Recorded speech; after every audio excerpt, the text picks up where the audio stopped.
Chapitre 8. Par Marie et avec Marie. Marthe, nous l'avons vu dans les chapitres précédents, est en chemin, elle est sur le chemin de Jésus. Et nous voyons maintenant qu'elle est en chemin avec Marie. Déjà, saint Louis-Marie de Montfort comparait le rosaire à la nuée qui a guidé la marche de l'Exode. Il disait aussi que Marie est un chemin parfait, immaculé, court. Il ajoutait que la tendresse maternelle de Marie éloigne les scrupules. C'est intéressant tout cela. Est-ce qu'un enfant rougit de se savoir petit et de grandir ? Autour de Marie se répand un climat favorable à la persévérance, à la vaste croissance, à partir des humbles commencements. Marthe voit en Marie à la fois quelqu'un qui nous conseille et nous fait progresser, et quelqu'un qui nous console et nous soigne. Marie nous conduit sur un chemin, et sur ce chemin, elle est une mère, pleine d'amour. Nous prenons le journal au 3 février 1930. Que de belles vertus, que de bons conseils cette humble Vierge, cette tendre mère, cette noble reine nous apprendrait sur les avantages de l'humilité, les exigences de la charité, la sagesse de l'obéissance, les douceurs de l'abandon à Dieu, les joies de la confiance. Si la jeune fille savait se blottir auprès d'elle pour abriter sa pureté, le coupable se jetait dans ses bras pour chercher un refuge et échapper au châtiment. Si le malade lui apportait ses plaies à panser, l'enfant son innocence à protéger, l'indigent sa misère à secourir, l'affligé ses douleurs à consoler, le vieillard et l'orphelin leur cœur à réchauffer et leurs larmes à sécher, la vie serait moins triste, parce que plus profondément chrétienne. Essayons donc de nous faire petits, tout petits auprès de Marie notre Mère. Quand on souffre, quand on pleure, quand on est seul et bien triste, ce n'est vraiment pas difficile de se faire tout petit. On a tant besoin de secours. On a tant besoin de sentir une maman auprès de soi. Et qui donc ne souffre pas? Qui donc ne pleure pas? Qui donc ne tremble pas quelquefois sur la terre? Qui donc n'a pas besoin de se faire consoler, de se faire aimer, de se faire guérir? En ce même jour, Marthe écrit aussi. Ma devise est « Tout à Jésus par Marie médiatrice de toute grâce ». Ma vie est « Toute d'union à notre Seigneur par l'union à sa très sainte mère ». Je l'aime tant, cette bonne et tendre mère. Elle est mon étoile et ma demeure. Je vis à sa lumière, et toute cachée dans l'asile imprenable de son cœur immaculé. Elle eût moins souffert si elle était morte avec son fils, mais il faut qu'elle le voie agoniser, il faut qu'elle le voie mourir, et qu'elle vive. Elle est sainte, et plus que sainte. Elle est martyre, et plus que martyre, elle en est la reine. Elle est la mère du Tout-Puissant, elle en partage toute la gloire. Elle participe à son gouvernement divin. C'est pourquoi tous les cris, toutes les supplications et toutes les louanges qui montent de la terre vers Dieu passent par Marie, de Marie à Jésus et de Jésus au Père.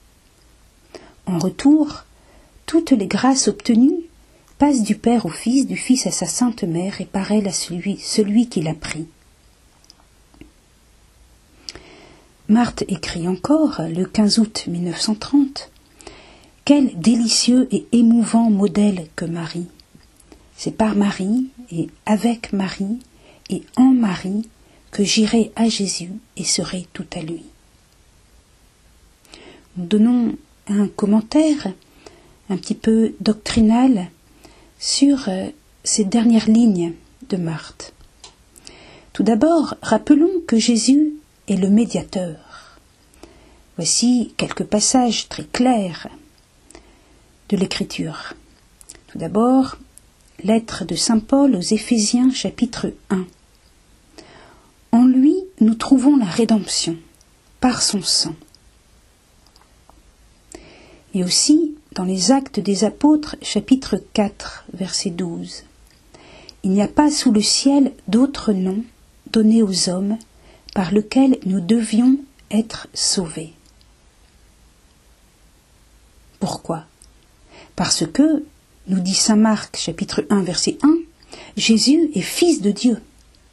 Ou encore, nous dit saint Paul dans la première à Timothée, chapitre 2, il est l'unique médiateur entre Dieu et les hommes.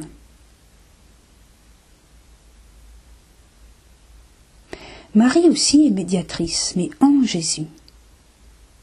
Déjà, l'homélie prononcée au concile d'Éphèse en novembre de l'an 431 exalte l'universalité de l'action de Marie vis-à-vis des hommes. Le « par toi » est déjà un schéma de médiation. Je lis cette homélie, quelques passages. Par toi, la croix est vénérée dans le monde entier. Par toi, le monde entier, possédé par l'idolâtrie, est arrivé à la connaissance de la vérité. Par toi, les peuples ont été amenés à la conversion. Si nous suivons maintenant le Concile Vatican II, nous apprenons que la médiation de Marie ne naît pas d'une nécessité objective, elle s'appuie sur la médiation du Christ, d'où elle tire toute sa vertu. L'union immédiate des croyants avec le Christ ne s'en trouve en aucune manière empêchée, mais au contraire aidée. Vatican II, Lumen Gentium, paragraphe 60. Et encore, la médiation de Marie est une médiation maternelle, directement liée à la coopération de Marie au Christ Rédempteur. Nous lisons Vatican II, Lumen Gentium, paragraphe 61. En souffrant avec son Fils qui mourait sur la croix, elle apporta à l'œuvre du Sauveur une coopération absolument sans pareille, par son obéissance, sa foi, son espérance, son ardente charité, pour que soit rendue aux âmes la vie surnaturelle. C'est pourquoi elle est devenue pour nous, dans l'ordre de la grâce, notre mère. Ainsi, Marthe va vers Jésus par Marie et avec Marie, parce que, comme l'enseigne l'Église, Marie est médiatrice. Mieux, l'union de Marthe avec la mère de Jésus conduit Marthe à une ressemblance étonnante avec la bienheureuse Vierge Marie.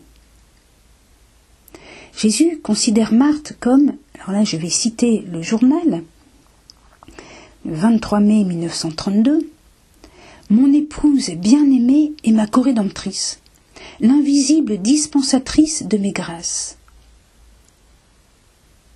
Et Marthe explique elle-même ces expressions en disant par exemple « Non qu'il n'est abondamment satisfait à la justice divine, mais afin d'obtenir pour tous les hommes la grâce d'aimer en retour ce Dieu vivant. » Ou, quelques jours avant dans le journal, le 22 janvier 1930, « Je reçois tout de Dieu, et à tout instant. Et cependant, il daigne me traiter comme si je lui étais absolument nécessaire. Ô amour, ô incompréhensible amour. »